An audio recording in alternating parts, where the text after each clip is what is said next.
یہودی جو مذہب ہے، نام جو ہے آپ یہودی سنتے ہیں، یہ دراصل حضرت یعقوب علیہ السلام کے 12 بیٹے تھے، ان میں سے بڑے بیٹے کا نام یہودا تھا۔ یعقوب علیہ السلام نبی ہیں اللہ کے، جن کا نام عبرانی زبان میں اسرائیل ہے، اسرائیل۔ ان کے بیٹوں کو بنی اسرائیل کہتے ہیں۔ وہ 12 بیٹے تھے یعقوب علیہ السلام کے، انہی میں سے ایک بڑے بیٹے یہودا تھے، یا بیچ میں کوئی ایک بیٹے کا نام یہودا تھا۔ اسی نام سے جو بھی بنی اسرائیل ہوتا اسے یہودی کہا جانے لگا۔ یہودی ایک قوم کا نام ہو گیا، وہ اس کو انگلش میں جیوز کہتے ہیں آج۔ جیوز یہ دنیا کی شریر قوم ہے، بڑی شریر قوم ہے۔ پہلے یہ لوگوں نے نبیوں کا قتل کیا ہے۔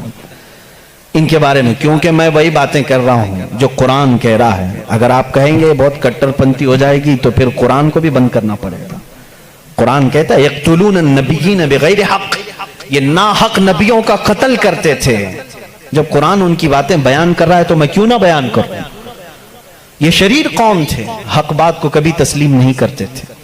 بہرحال زکریا علیہ السلام کے قاتل یہ ہیں، یحییٰ علیہ السلام کے قاتل یہ ہیں، اور عیسیٰ علیہ السلام کو سولی پر چڑھانے کے سارے بندوبست انہی نے کیا۔ یہ بات مجھ سے نہیں، عیسائیوں سے جا کے پوچھ لو، ان سے پوچھنا جیزس کو کون سولی پر چڑھایا تھا، جبکہ ہمارا عقیدہ ہے کہ عیسیٰ علیہ السلام کو سولی نہیں دی گئی۔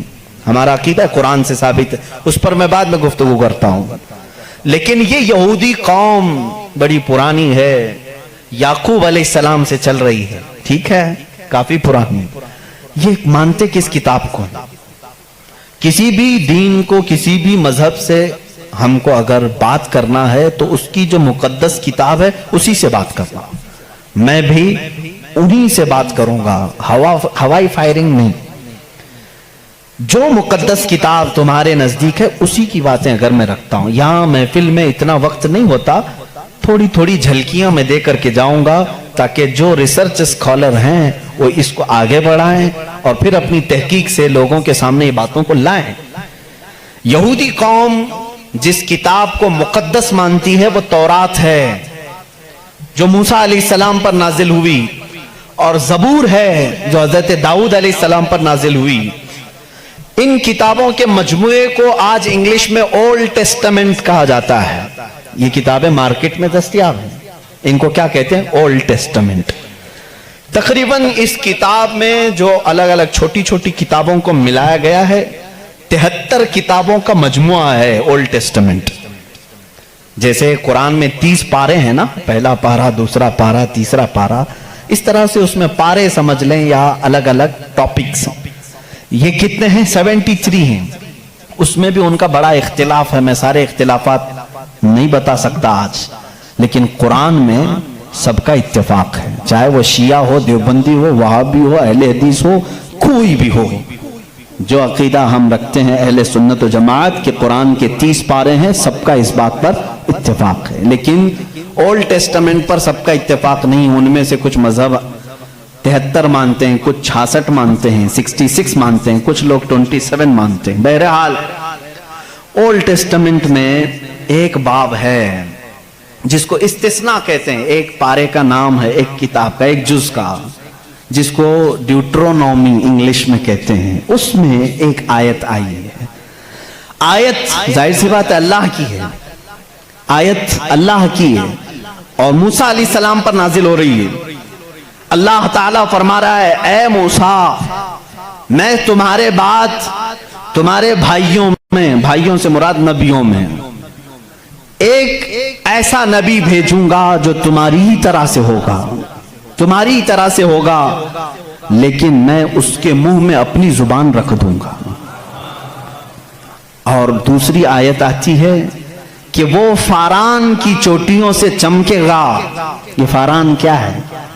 یہ فاران کی چوٹیاں کہتے ہیں مکہ مکرمہ میں جو اب پہاڑ ہے، جبل کعبہ جو خانہ کعبہ کے قریب، انہوں نے اس کو سب ختم کر دیا، آج وہاں پر بادشاہوں کے محلات بنے ہوئے ہیں۔ وہاں فاران کی چوٹیاں کہا جاتا تھا کہ وہ مکہ کا ایک پہاڑ ہے، اور